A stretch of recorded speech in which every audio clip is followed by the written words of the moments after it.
ओम नमो भगवते वासुदेवाय। ओम नमो भगवते वासुदेवाय। हरे कृष्णा। आप सभी लोग का हार्दिक स्वागत है भगवत गीता के सेशन में, जिसको हम आ, रखते हैं डेली। और अगर आप इस चैनल को सब्सक्राइब करेंगे तो आप लोग को डेली अपडेट मिलेगा कि भगवत गीता का जो भी लेटेस्ट अपडेट है वो आपको जानकारी मिलेगी। तो सबसे पहले मंगलाचरण करते हैं।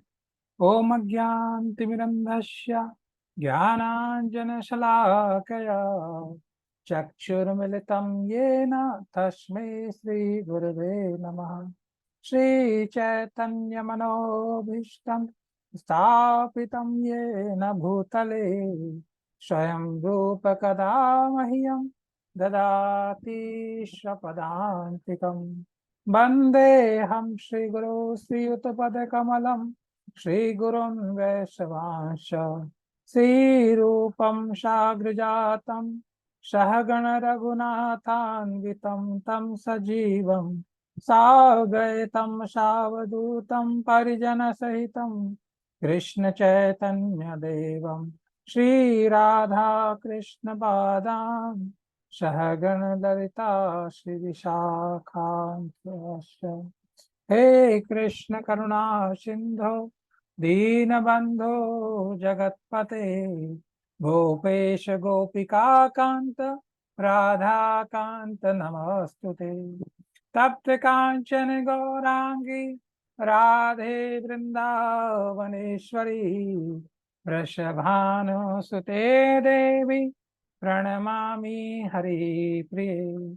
वाञ्छाकल्पतरुभ्यश्च कृपा सिन्धुवेव च पतितानां पावनेभ्यो वैष्णवेभ्यो नमो नमः। जय श्री कृष्ण चैतन्य प्रभु नित्यानंद श्री अद्वैत गदाधर श्रीवासादि गौर भक्त वृंदा। हरे कृष्णा। तो आप सभी लोग का स्वागत है। आज बहुत ही अच्छा, बहुत ही महत्वपूर्ण श्लोक है भगवत गीता का। तो यहाँ भगवान बोलते हैं, व्यवसायात्मिका बुद्धि एकः इह कुरु नंदन बहुशाखा हि अनंताश्च बुद्धय अव्यवसायिना। व्यवसायात्मिका बुद्धि एकः इह कुरु नंदन बहुशाखा हि अनंताश्च बुद्धया अव्यवसायिना। व्यवसायिका यानी कृष्ण भावनामृत में स्थित बुद्धि बुद्धि एका एकमात्र यह इस संसार में कुरुनंद हे कुरुओं के पिता के प्रिय पुत्र। कुरुओं के प्रिय पुत्र अर्जुन को यहाँ संबोधित कर रहे हैं, क्योंकि कौरव और पांडव जो है एक ही कुरु डायनेस्टी, एक ही कुरु वंश से थे। तो बहुत शाखा यानी अनेक शाखाओं में विभक्त ही निसंदेह अनंता असीम च भी बुद्धया बुद्धि अव्यवसायी नाम जो कृष्ण भावनामृत में नहीं है उनकी। तो यहाँ भगवान बता रहे हैं जो इस मार्ग पर चलते हैं वे अपने प्रयोजन में दृढ़ रहते हैं, मजबूत रहते हैं और उनका लक्ष्य भी एक ही होता है। हे कुरुनंदन, जो दृढ़ प्रतिज्ञ नहीं है उनकी बुद्धि अनेक शाखाओं में विभक्त रहती है। तो बोलते हैं जो इस प्रयोजन में दृढ़ हैं, जो इस मार्ग पर चलते हैं और वो अपने प्रयोजन में दृढ़ है, अपने प्लानिंग में दृढ़ है, मजबूत है, उनका एक ही लक्ष्य है कृष्ण भावना भावित होना। और जबकि इसके अब विपरीत जो दृढ़ प्रतिज्ञा नहीं है उनकी बुद्धि बहुत शाखाओं में क्या है, विभक्त है। तो इसका तात्पर्य पढ़ेंगे। नमो विष्णु बताए कृष्ण कृष्ण भगवान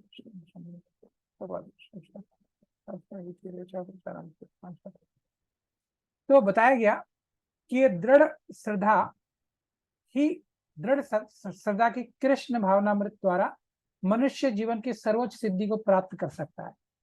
ये क्या है, व्यवसायत्मिका बुद्धि है। व्यवसायत्मिका बुद्धि है कि एक लक्ष्य, एक दृढ़ श्रद्धा है, मजबूत श्रद्धा है और पता है कि इस रास्ते से हमको जीवन की सर्वोच्च सिद्धि प्राप्त होगी, आज नहीं तो कल प्राप्त होगी होगी। और चैतन्य चरितामृत में कहा भी गया है, इसको व्यवसायत्मिका बुद्धि कहा गया है कि इससे हमको क्या मिलेगा, इससे हमको हमारा लक्ष्य मिलेगा, हमारा साध्य मिलेगा। इस साधन से इस चीज का अगर जब विश्वास हो जाता है तो क्या हो जाता है, हम कृष्ण भावनामृत में दृढ़ हो जाते हैं। और ये बुद्धि क्या कहलाती है, व्यवसायत्मिका बुद्धि। चैतन्य चरितामृत में कहा गया है, मध्य लीला में 22-62 में, श्रद्धा शब्द विश्वास कहे सुदृढ़ निश्चय, कृष्ण भक्ति के लिए सर्व कर्म कृत है। तो श्रद्धा का अर्थ है किसी अलौकिक वस्तु में अटूट विश्वास। जब तक कोई कृष्ण भावनामृत कार्य में लगा होता है, जब कोई कृष्ण भावनामृत कार्य में लगा होता है तो उसे परिवार, मानवता, राष्ट्रीयता से बचकर कार्य करने की आवश्यकता नहीं है, क्योंकि वो इससे ऊपर है। पूर्व में किए गए शुभ और अशुभ कर्मों के फल से ही वो सकाम कर्मों में लगे रहते हैं। अगर जब कोई कृष्ण भावनामृत में संलग्न हो जाए तो अपने कार्यों के शुभ और शुभ फल के लिए प्रयत्नशील नहीं रहना चाहिए। तो कहने का मतलब यह है कि शुभ और अशुभ का कोई फिर भेद नहीं। जब कोई कृष्ण भावनामृत में लीन हो जाता है तो उसके सारे कार्य आध्यात्मिक धरातल पर होते हैं, अशुभ का तो कोई प्रश्न नहीं होता। और उसे अच्छे और बुरे का द्वैत भी नहीं रहता, अद्वैत हो जाता है, निर्द्वंद हो जाता है, सब कुछ अच्छा ही है। क्योंकि कृष्ण भावनामृत की सर्वोच्च सिद्धि देहात्म बुद्धि का त्याग है। और कृष्ण भावनामृत की प्रगति के साथ साथ क्रमशः स्वतः ये प्राप्त हो जाती है। जितना प्रगति करेंगे उतना देहात्म बुद्धि से मुक्त होते जाएंगे, मुक्त होते जाएंगे। तो कृष्ण भावना भावित व्यक्ति दृढ़ निश्चय पर आधारित है। जितना हमारा निश्चय दृढ़ होगा, वासुदेव सर्वम इति स महात्मा सुदुर्लभ। अगर व्यक्ति कृष्ण भावना भावित व्यक्ति अत्यंत दुर्लभ जीव है, जो भली भांति जानता है कि वासुदेव या कृष्ण समस्त कारणों के मूल कारण हैं। जिस प्रकार पेड़ की वृक्ष की जड़ को सींचने से पेड़ की पत्तियां और टहनियों को स्वतः जल मिल जाता है, उसी प्रकार कृष्ण भावना भावित होने पर मनुष्य प्रत्येक प्राणी यानी अपने परिवार, समाज, मानवता की सर्वोच्च सेवा करता है, अगर कृष्ण भावना भावित हो जाए। अभी कैसे होता है इसको भी बताया जाएगा। अर्थात परिवार, समाज की, मानवता की सर्वोच्च सेवा को प्राप्त होता है। यदि ऐसे मनुष्य के कार्यों से कृष्ण प्रसन्न हो जाए तो प्रत्येक व्यक्ति क्या हो जाएगा, संतुष्ट हो जाएगा। तो अगर किसी के परिवार में कोई एक भी भक्त बन जाए तो उसका जो है 7 पीढ़ी आगे का और 7 पीढ़ी आने वाले का उद्धार हो जाता है। इसका गारंटी कौन देते हैं, भगवान नरसिंह देव देते हैं। किसको, प्रहलाद महाराज की भागवत में प्रसंग आता है। तो किंतु कृष्ण भावनामृत में सेवा गुरु के निर्देशन में ठीक से हो पाती है। अपने मन से सेवा, स्वैच्छिक ढंग से सेवा नहीं हो पाई गुरु के निर्देशन में, क्योंकि गुरु कृष्ण का प्रमाणिक प्रतिनिधि होता है। और जो शिष्य के साथ कैसा व्यवहार स्वभाव से, जो शिष्य के स्वभाव से क्या होता है, परिचित होता है। गुरु को पता होता है कि शिष्य का स्वभाव कैसे है। तो और उसे कृष्ण भावना भावित की दिशा में कार्य करने के लिए दिशा निर्देश देते हैं गुरु, उसको मार्गदर्शन करते हैं। अतः कृष्ण भावनामृत में दक्ष होने के लिए मनुष्य को दृढ़ता से कर्म करना चाहिए। और कृष्ण के प्रतिनिधि जो कि गुरु महाराज हैं, उनके आदेशों, उनके उपदेशों को जीवन का लक्ष्य मान लेना चाहिए। और श्रील विश्वनाथ चक्रवर्ती ठाकुर ने गुरु की प्रसिद्ध प्रार्थना में उपदेश दिया है। तो जगत गुरु श्रील प्रभुपाद को देखिए, उन्होंने अपने गुरु महाराज की आज्ञा के लिए देश विदेश में जाकर के कितना प्रचार किया। और आज देखते हैं हम लोग पूरे वेस्टर्न वर्ल्ड में भी कृष्ण भक्ति कितने मजबूती से फैल रही है।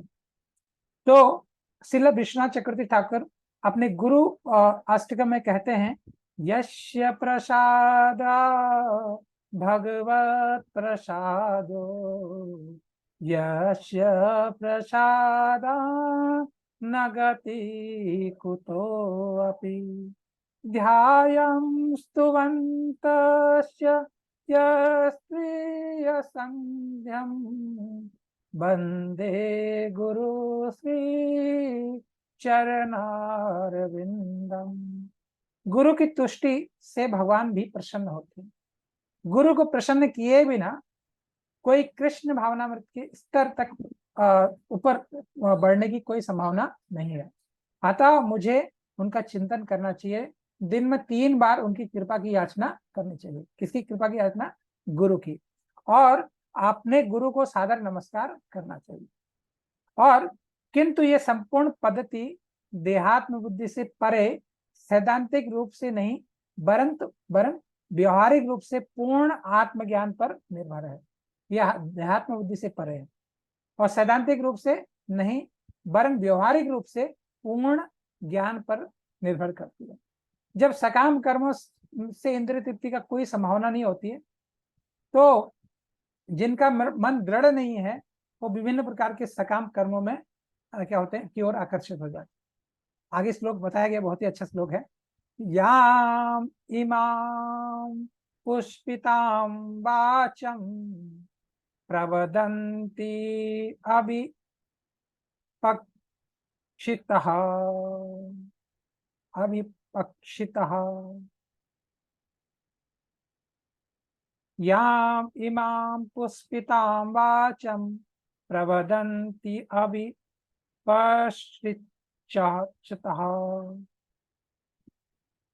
वेदवादरता पार्थ न अन्यत् अस्ति वा इति वादिनः काम आत्मनः स्वर्गपरा जन्म कर्म फल प्रदान क्रिया विशेष बहुलां भोगा ऐश्वर्य गतिं प्रति यामिमां पुष्पितां वाचा प्रवदन्ति विपश्चितः वेदवादरता पार्थ न अन्यत् अस्ति इति वादिनः काम आत्मनः स्वर्गपरा जन्म कर्म फल प्रदान क्रिया विशेष बहुलां भोगेश्वर्य गतिं प्रति याम इमाम, ये सब पुष्पिताम दिखावटी, पुष्पिताम दिखावटी, वाचम शब्द, प्रवदंती कहते हैं, अभि अभिपचिता अभिपचिता यानी अल्प अल्प की व्यक्ति, अभिपचिता अभिपचिता अभिपचिता अल्पज्ञानी व्यक्ति, वेदवाद रतः यानी वेदों के अनुयायी, पार्थ हे पार्थ, न कभी नहीं, अन्य कुछ अस्ति है, इति इस प्रकार, वादिनः बोलने वाले काम आत्मनः इंद्र तृप्ति के इच्छुक, स्वर्ग परा स्वर्ग की प्राप्ति के इच्छुक, जन्म कर्म फल प्रदान उत्तम जन्म अथवा सकाम कर्म फल प्रदान करने वाला, क्रिया विशेष भड़कीले उत्सव, बहुलाम विविध, भोग इंद्रिय तृप्ति, ऐश्वर्य तथा ऐश्वर्य, गतिम प्रगति, प्रति की ओर, अल्पज्ञानी व्यक्ति वेदों के उन अलंकारिक शब्दों के प्रति अत्यधिक आकृष्ट हो जाते हैं, अत्यधिक आसक्त हो जाते हैं, जो स्वर्ग की प्राप्ति के लिए, अगले जन्म के लिए, शक्ति के लिए, है ना, अगले जन्म के लिए शक्ति के ज्यादा शक्ति हमको मिले, और विविध सकाम कर्मों की संस्तुति करते हैं। ये सब के लिए सकाम कर्म करते हैं, किसके लिए? उच्च लोगों की, स्वर्ग लोक की प्राप्ति के लिए, अगला जन्म अच्छा हो जाए इसकी प्राप्ति के लिए, और हमको ज्यादा शक्ति मिले इसके लिए भी यज्ञ करते हैं। ये सकाम कर्म करते हैं। और इंद्रिय तृप्ति और तथा ऐश्वर्यमय जीवन की अभिलाषा के लिए के कारण ही वो ऐसा करते हैं। तो वो ये और सोचते हैं, वे ये करते हैं और इससे बढ़ के कुछ नहीं है, ऐसा सोचते हैं वो, इससे बढ़ के कुछ नहीं समझ पाते, इससे परे कुछ नहीं समझ पाते। तो साधारणतः सब लोग अत्यंत बुद्धिमान नहीं होते, वे अज्ञान के कारण वेदों के कर्मकांड को भाग में जो बताया गया सकाम कर्म के प्रति आध्यात्मिक आसक्त रहते हैं। हम सब लोग यही करते हैं, जो वेदों में कर्मकांड बताया गया उस पर ज्यादा हम लोग क्या करते हैं, आसक्त होते हैं, उसको ज्यादा करना चाहते हैं, जबकि भक्ति इतना सरल चीज है, इसको नहीं करना चाहते। वे स्वर्ग में जीवन का आनंद उठाने के लिए इंद्रिय तृप्ति कराने वाले प्रस्तावों से अधिक और कुछ नहीं चाहते। क्या चाहते हैं? इंद्रिय तृप्ति करना चाहते हैं, स्वर्ग लोग जाना चाहते हैं। क्यों जाना चाहते हैं? जहां मदिरा और तरुणियां हैं। जैसे कि जिहादी लोग क्या करते हैं, जिहादी लोग को ट्रेनिंग दी जाती है कि वहां पर हूरें हैं, तुमको ये हूरों के साथ तुमको तुम्हारी सेवा करेंगी, तुम उनके साथ जो है इंजॉय करोगे, आनंद का सुख वो करोगे। तो ये क्या करते हैं, ये सोचते हैं हाँ हमारा जो है इसको ग्रांटेड मानते हैं। तो ये सब कुछ क्या है, इंद्र तृप्ति के प्रस्ताव है। हम लोग ये सोचते हैं कि स्वर्ग में तो मदिरा है, तरुणियां हैं, तो उनके साथ भोग हम लोग इंद्रिय तृप्ति अच्छे से कर पाएंगे। तो इसलिए इसलिए क्या करते हैं, बड़े बड़े सकाम कर्म करते हैं। और भौतिक ऐश्वर्य सर्वसामान्य है। तो ये जबकि ये चाहते हैं। वेदों में स्वर्ग लोग पहुंचने के लिए अनेक यज्ञों की संस्तुति की गई है, जिनमें बताया गया कि ज्योतिषोम यज्ञ एक यज्ञ है, जिसको करने से क्या है, स्वर्ग की प्राप्ति हो जाएगी। लेकिन आज के समय में ऐसे याज्ञिक ब्राह्मण नहीं है। और वास्तव में वेदों में कहा गया, जो स्वर्ग को जाना चाहता है उसे यज्ञ संपन्न करने चाहिए। अल्पज्ञानी पुरुष सोचते हैं कि वैदिक ज्ञान का सारा अभिप्राय यही है कि ऐसे लोगों के लिए कृष्ण भावनामृत में दृढ़ कर्म में स्थित हो पाना अत्यंत कठिन है। जो सोचते हैं वेदों का सब अभिप्राय यही है, जो वेदों में बताया गया कर्म कांड, इससे परे भक्ति को ज्यादा सोच नहीं पाते, समझ नहीं पाते, तो उन लोगों के लिए कृष्ण भावना भावित होना, कृष्ण भक्ति करना बहुत मुश्किल हो जाता है, बहुत कठिन है। जिस प्रकार मूर्ख लोग विषैले वृक्ष के फूलों के प्रति बिना जाने आकर्षण का फल क्या होगा, आसक्त रहते हैं। वृक्ष क्या है, विषैला है, और इसके फूलों के प्रति क्या है, आसक्त है। और जबकि इसके जो जो फूलों जो विषैले वृक्ष के फूल हैं, विषैले हैं, वो ये जाने बगैर। तो ऐसे ही हम कर्म कांड के ऊपर क्या है, बहुत ज्यादा आसक्त रहते हैं, और कर्म कांड में फंसते जाते हैं, और भक्ति का लेस मात्र भी नहीं होता। तो इसी प्रकार है, जैसे मूर्ख लोग क्या है, विषैले वृक्षों के फूलों के प्रति आकर्षण बना देते हैं, और ये जाने बगैर कि ये फूल उनके सच में फायदेमंद है कि नहीं, वो केवल आकर्षण को देख करके उसके प्रति आकर्षित हो जाते हैं। और उसी प्रकार अज्ञानी व्यक्ति स्वार्गिक ऐश्वर्य और तत्जनित इंद्रिय भोग के प्रति आकृष्ट होते हैं। वेदों में कर्मकांड भाग में कहा गया है, अपाम सोमृता अभुम तथा अक्षयम हवे चातुर्मास्य याजिनः सुकृतम भवति। यानी दूसरे शब्दों में, जो लोग चतुर्मास का तप करते हैं, 4 महीने, है ना, 4 महीने जो 4 महीने चतुर्मास का जो तप करते हैं, वे अमर और सुखी रहने के लिए सोम रस पीने के अधिकारी हो जाते हैं। और यहाँ तक कि पृथ्वी में भी कुछ लोग सोम रस के लिए अत्यंत इच्छुक रहते हैं, जिससे वो सोचते हैं कि वो बलवान बने और इंद्रिय तृप्ति का बहुत ज्यादा सुख भोग कर पाए। और ऐसे लोगों को भवबंधन से मुक्ति में कोई श्रद्धा नहीं होती है। वो वैदिक यज्ञों में तड़क भड़क के विशेष आकर्षण के प्रति ज्यादा आसक्त रहते हैं। सामान्यतः सब लोग वो लोग क्या है, विषयी लोग हैं, जीवन में स्वर्गिक आनंद के अतिरिक्त कुछ नहीं चाहते। कहा जाता है कि स्वर्ग में नंदन कानन नामक अनेक उद्यान हैं, इनका वर्णन हमारे शास्त्र में, और जिनमें देवी सुंदरी स्त्रियों का संग प्रचुर मात्रा में सोमरस उपलब्ध करा, सुंदरियां सोमरस का पान कराती है। ऐसी शारीरिक सुख निसंदेह क्या है, विषयी है। और अतः लोग जो भौतिक जगत के स्वामी बनकर ऐसे भौतिक अस्थायी सुख के प्रति आ सकते हैं। तो भौतिक जगत में भी देखते हैं, बहुत सारा धन कमाया, बहुत सारा नाम कमाया, लास्ट में क्या होते हैं, इंद्रिय भोग के प्रति बहुत ज्यादा आसक्त हो जाते हैं। अगला श्लोक पढ़ते हैं। भोग ऐश्वर्य प्रसक्ता नाम तया अपहत चेतसाम व्यवसायात्मिका बुद्धि समाधो न विधीयते। भोग यानी भौतिक भोग, ऐश्वर्य ऐश्वर्य के प्रति, प्रसक्ता नाम आसक्तों के लिए, तया ऐसी वस्तुओं से, अपहत चेतसाम मोहग्रसित चित्त वाले, व्यवसाय आत्मिका दृढ़ निश्चय वाली, बुद्धि भगवान की भक्ति, समाधो नियंत्रित मन में, न कभी नहीं, विधीयते घटित होती है।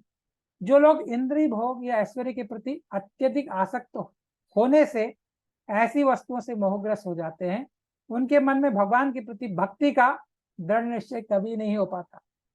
समाधि का अर्थ है क्या है? स्थिर मन।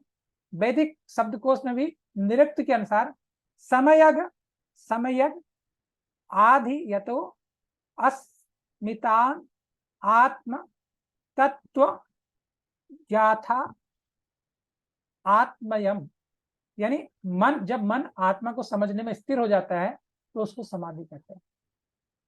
नहीं तो मन तो इंद्रिय भोग के पीछे पागल है। जो लोग इंद्रिय भोग में रुचि रखते हैं अथवा किसी क्षणिक वस्तु से मोहग्रस्त हैं, वो समाधि में कैसे बैठेंगे?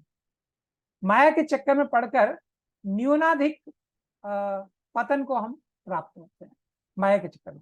अगर आत्मा के चक्कर में पड़े तो फिर तो बात ही कुछ और हो जाएगी। त्रैगुण्य विषया वेदा निस्त्रे निस्त्रैगुण्य भवार्जुन निर्द्वंदो नित्य सत्वस्थ निर्योग क्षेम आत्मवान। त्रैगुण्य, प्रकृति के 3 गुण हैं, रजोगुण, सतोगुण, तमोगुण। प्रकृति त्रैगुण्य, प्रकृति के 3 गुणों से संबंध। विषया, विषयों में, वेदा, वैदिक साहित्य। निस्त्रैगुण्य, प्रकृति के 3 गुणों से परे, निस्त्रैगुण्य। भव अर्जुन, हो जाओ हे अर्जुन। निर्द्वंद्व, वेद भाव से मुक्त हो जाओ। वेद भाव से मुक्त होना बहुत कठिन है, इससे मुक्त हो जाओ बोले। नित्य सत्व स्थितः, नित्य सत्व में स्थित हो जाओ। निर्योग क्षेम, लाभ और रक्षा के भावों से मुक्त हो जाओ। आत्मवान, आत्मा में स्थित हो जाओ। देखिए, वेदों में मुख्यतः प्रकृति के 3 गुणों का वर्णन हुआ है। हे अर्जुन, इन 3 गुणों से ऊपर उठो और समस्त द्वैतों तथा लाभ तथा सुरक्षा की सारी चिंताओं से मुक्त होकर के क्या हो जाओ? आत्मा के परायण हो जाओ, आत्मपरायण हो जाओ। तो सारे भौतिक कार्यों में प्रकृति के 3 गुणों की क्रियाएं प्रतिक्रियाएं निहित हैं। इनका उद्देश्य कर्म फल होता है, भौतिक जगत, जो कि भौतिक जगत में बंधन का कारण है। वेदों में मुख्यतः सकाम कर्मों का वर्णन है, जिससे सामान्य जन क्रमशः इंद्रिय तृप्ति के क्षेत्र से उठकर आध्यात्मिक धरातल पर पहुंचे। सकाम कर्म का भी यही उद्देश्य है, आध्यात्मिक धरातल तक पहुंचे धीरे धीरे।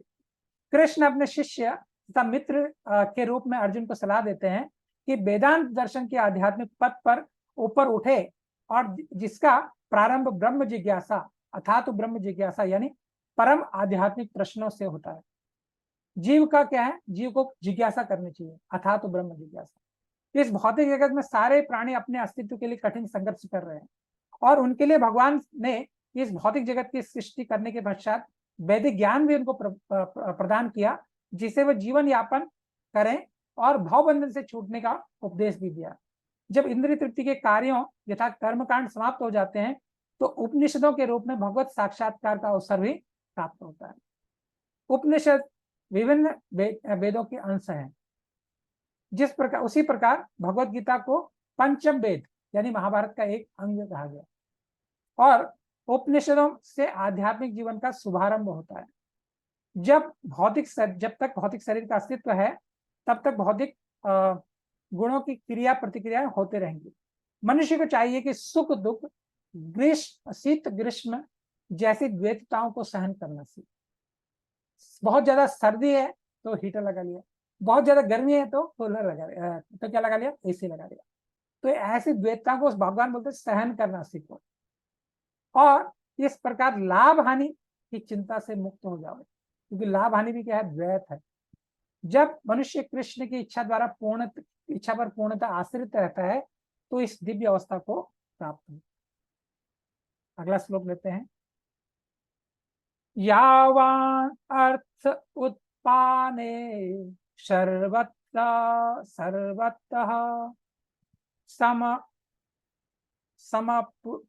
समप्लुत उदके तावान सर्वेषु वेदेषु ब्राह्मणस्य विजानतः। यावान अर्थ उत्पाने सर्वत्र समप्लुत उदके तावान सर्वेषु वेदेषु ब्राह्मणस्य बीजानतः।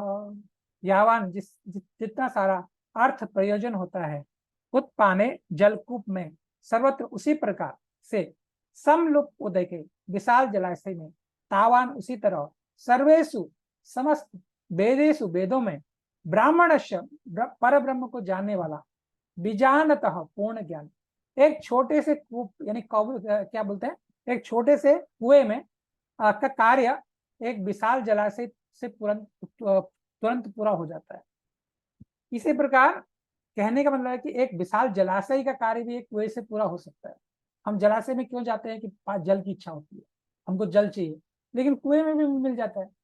तो इसी प्रकार वेदों के आंतरिक तात्पर्य को जानने वाले उसके सारे प्रयोजन सिद्ध हो जाते हैं। इसी प्रकार वेदों के आंतरिक तात्पर्य को जानने से यानी जो उसका लक्ष्य है वेदों का, वेदों का लक्ष्य भगवत गीता में क्या है दिया गया है। तो क्या बोलते हैं भगवान सभी वेदों का लक्ष्य है भगवान कृष्ण को जानना। तो यही वेद का निष्कर्ष है। ये तात्पर्य हमको केवल इसके वेदों के तात्पर्य जानने से ही पता चल जाता है। तो प्रयोजन वेदों को पढ़ने का कोई प्रयोजन नहीं है।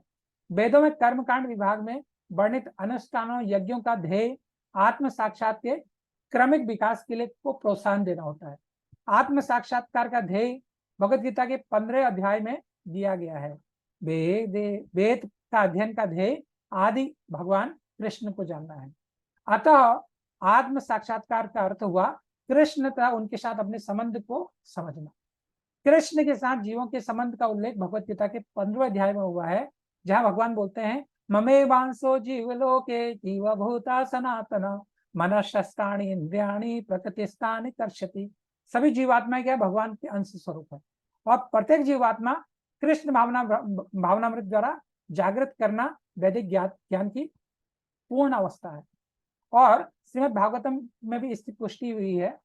अतो अहोबत स्वपच अतो गरीयान यज्जिह्वा अग्रे वर्तते नाम तुभ्यम ते पुस्तपस्ते जुहु ससूर्या ब्रह्मानु चूर्णाम गणन्ति ये ते। हे प्रभु, आपके नाम पवित्र नाम का जप करने वाले भले ही चंडाल जैसे निम्न परिवार में क्यों न उत्पन्न हुआ हो, किंतु वो आत्म साक्षात्कार के सर्वोच्च पद पर स्थित होता है। ऐसा व्यक्ति अवश्य ही वैदिक अनुष्ठानों की सारी तपस्याएं संपन्न कर चुका है।